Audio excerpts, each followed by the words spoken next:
State Senator John Gordner was in Shamokin on Thursday to present 2 grants for the city. Talking about this is part of a statewide announcement of projects.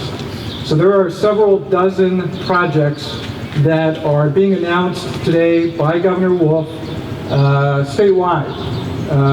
Projects that you're hearing about today were sponsored by myself and Representative Mosser. The announcements that you're having today, again, make up less than 10% of the requests that were made in January. So this is a big day for Shamokin. The first grant for $2 million was given to Andrew Twigger that will go to redevelopment of properties in Shamokin. Is a huge shot in the arm for these projects.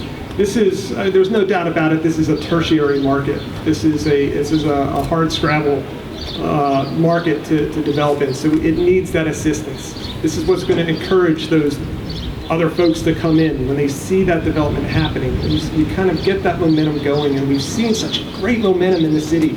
The second grant, this one for $1 million, was given to Primary Health Network for a medical complex in the city. We've been working on this project for 2 years. It all came about, believe it or not, 2 years ago when my wife had to go to the emergency room at Shamokin and we couldn't hardly get in. We waited hours. A month later, I had a meeting at Geisinger up at the mansion behind the hospital, and I brought this to their attention, and they did some studies, and they found out that our emergency room in Shamokin per square foot is the busiest emergency room in their whole system. And they started to think, you know, maybe you're right, we need to do something to help it. Our sole goal is to expand access to health care. That's our sole goal. We'll have about 20,000 visits a year come to this facility.